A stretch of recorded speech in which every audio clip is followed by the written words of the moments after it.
Comic book people of the world, it is comic book day, but the comic book that I want to talk about in particular is Sina Grace's final issue on Iceman that is titled The Uncanny X-Men Winter's End One-Shot Issue Number 1. Being that Iceman, Bobby Drake, is probably one of the most well-known gay superheroes in comic book history, it's nice that another gay writer is going to be writing about it. I've already done individual comic book reviews on the ongoing series and the mini-series that was also written by Sina Grace. Check those out when you get a chance. This final one-shot is somewhat like a closing up of the storyline that Sina's put together. I'm about to go into some major spoilers for this issue and the previous issue, so I'm warning you in advance. This issue starts up with Iceman helping out some residents of Delaware who recently suffered a huge flood. But of course they're mocking him the whole time, being that they don't want any mutant superheroes helping them out. But this is really just an intro to this story because Bobby's trying to get to his own birthday party that's being thrown by his buddies. Unfortunately though, he's stopped by Icemaster, who happens to be an older version of himself. His future self is very Wizard Gandalf-y. It's one of those entire things where your future self is trying to go back in time to prevent something bad from happening in the future,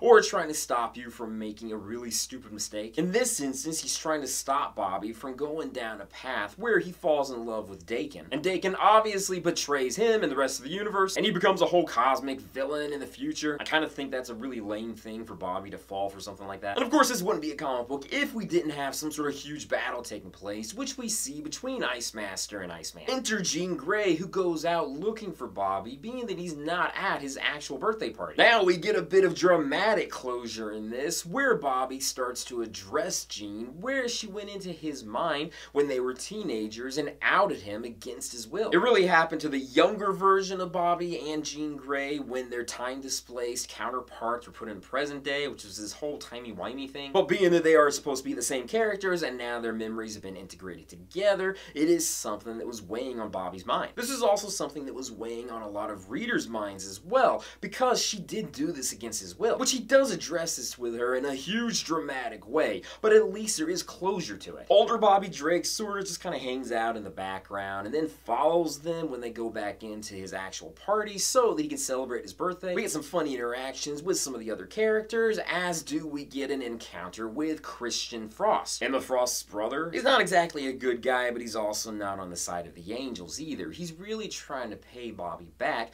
for helping him and his sister out in an earlier adventure. And money is probably one of the hugest ways that he can help out. Bobby uses this money to help out the Morlocks, which was another story point that was brought up earlier in his miniseries. At this point, it almost seems as though we forgot about Icemaster being a part of everything, but he also reveals that he knew that this was a one-way ticket coming back into the past to try to address his younger self, and he pretty much just deteriorates, although he does say that he's centuries years old, so it is nice to know that he does live a long life. Bobby also has one last ending to his story where he writes to his ex-boyfriend Judah, and to let Judah know that he does want to be friends with him despite the fact that the relationship didn't work. The story was a nice conclusion to everything. I'm really happy that Sina was able to write it. I personally would have loved to have seen it continue on, but we will get to see Iceman in future adventures. He's currently in the Age of X-Man storyline, currently in Marvel Comics, which, I'll be honest, is boring. I'm not really into it, so I'm waiting for it just to end. But you know that something big is going to come out of that, and Iceman is going to come out of it as well. The character of Shade, also known as Darnell Wade, also now known as Darkveil,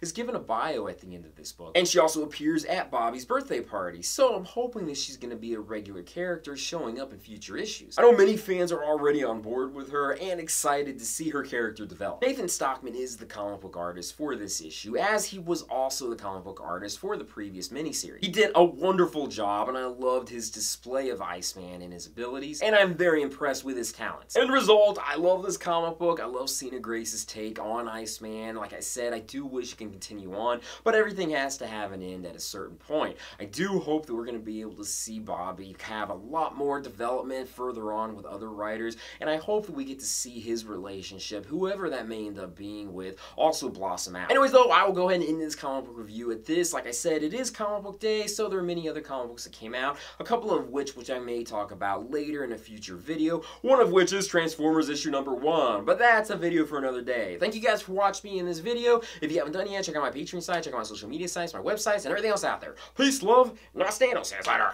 Peace. I'm in love with a hero.